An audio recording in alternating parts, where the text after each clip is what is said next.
everyone, my name is Anna and welcome to Cactus Caffeine. It is time for me to do an update on one of my grow lights, my Mars TS1000 grow light. So this is the light. I unboxed this 3 months ago. And yes, it took me 3 months to make another update because like I told you during the unboxing, what I placed under this light are all cactus seedlings. And as many of you probably know, cactus seedlings do not grow very fast. So if I make an update in just like a month, we could hardly see the difference. So I had to wait a little longer to make an update. And also I had a little rough start with my seedlings under this light, and I will tell you in a little bit why. A few days ago, I released a video telling you the things that I do to prepare for winter. Now, among those tasks that I do is to prepare for my winter setup. And part of preparing for my winter setup is making sure that I have the equipment that I would be needing. So one of the equipment that I would definitely be needing is a grow light. So I am fortunate to have this already among my other grow lights. So this will definitely help me during the winter. So if you are one of those growers that think you will be needing a grow light this winter to supplement the lighting for your cactus, I would recommend this grow light. I do have a referral link at the bottom of this video. So if you click on that link, you can use my discount code. It's cactuscaffeine. So the discount code will only work if you use my referral link below. Also, if you do plan to purchase this light and use my referral link, I would be very grateful because you will help support this channel as well. So let us proceed with the update that I have for this grow light. So like I said, I had a rough start with this grow light. So I started with the brightness set at 60%. If you remember, this is the grow light where you can set its brightness. So that is one good feature. See this? So it has a dial where you can set how intense you want your light to be. So initially I set it at 60% and had the light on for 5 hours, and then after I think 3 days I increased it to 1 more hour, and then after a few more days increased it to 1 more hour, until finally now I have it set at 8 hours. Now during the first 2 weeks I noticed some of my cactus began stretching out or etiolating. As you can see there is some signs still of etiolation on this. These are echinocereus. So I figured 60% is not enough light for these cactus seedlings. So I increased it to 70%. And then after a few days, I increased it to 80%. And then after a few days, increased it more to 85%. At 85, after a few days, I saw that some of my cactus began to show some signs of burning. I don't know if you can see it here. There's some white marks on top, and as well as this one turned yellow. So they showed signs of, some of them showed signs of burning at 85%. So I knew that 85 is probably too much for these seedlings. So I reduced it to 75. So right now I have the brightness set at 75, and I have this light on for 8 hours during the day. And after I did that setting, I finally found the right setting of this light for my seedlings. I just left it at that setting, and from then on my seedlings became happy and showed so much growth. So look at this one. This is a gymnocalycium. All those red spines, those are new growth. So this one, this is an I forgot. Echinocactus grusonii brevispinus. This one loves this light. It grew so much.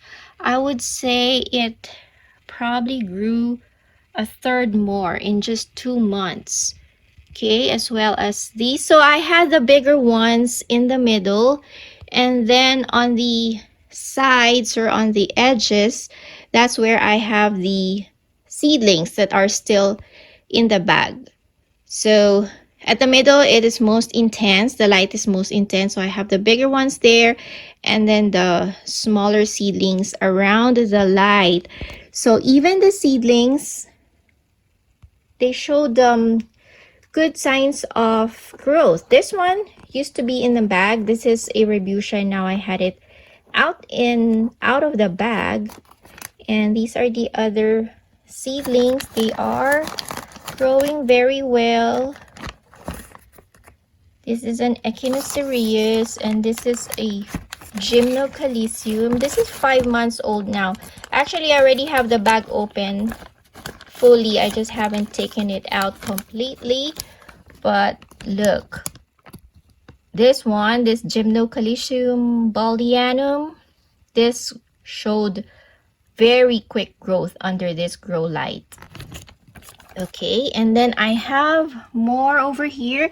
This one's, I sowed this last year and it was growing by my window, but it was not happy at my window and it turned red. So I placed it under this light, and since then they turned back to green and started growing very rapidly. So I have 3 kinds of seedlings growing in this tray.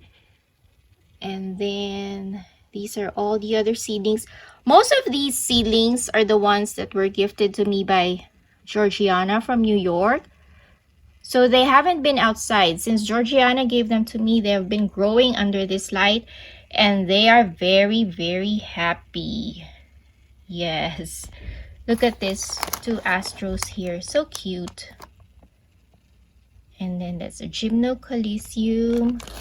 This Fralea, it's alive, but it's growing very, very slow.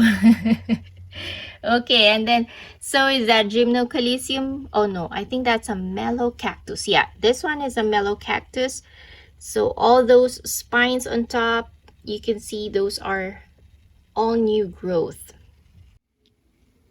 One thing I noticed about this grow light, it's that it generates a little more heat compared to my other grow lights. So if you can remember, this driver used to be attached here on top, but then it would get really hot. So I was afraid that, since I had this light installed underneath the table, I was afraid that it would, affect the table up here. So what I did is I unscrewed the driver. So here are the screws. So I unscrewed the driver and separated it here, thinking that it was this driver that was heating up. But no, it is both this driver as well as the top of this light. It does get hot. So that is one thing I noticed about this light. But it generating a little bit more heat could actually be good if you're using this light in the winter, because you need a little bit of a heat for your seedlings. But I used it over the summer, so the room where this is at, I could feel the room is really getting hot when I have this light on. So what I did is I had to supplement it with a fan, or I had a fan turned on for a few hours whenever I had this light turned on, just to have proper air circulation for my seedlings. So if you are using a grow tent with this light, I would recommend you to definitely have a fan inside your grow tent. But otherwise, if you have this, you're using it in the winter and you have a good air circulation in your room, then the heat would probably not bother you at all. As for the footprint or the coverage area, I was able to use 2 feet by 2 feet coverage area under this light. But the manual said you can use up to 3 feet by 3 feet, but that of course depends on what you're growing under this light and how high your light is over your plants and the intensity or the brightness of your light. I had my light set at about 18 inches on top of my seedlings. So that is it for my update on this grow light. So in summary, I would say I like this grow light. It is definitely one of the better ones that I have. Alright, so if you like this video, give me a thumbs up. Subscribe if you like cactus and other desert plants. And until next time guys, bye and cheers!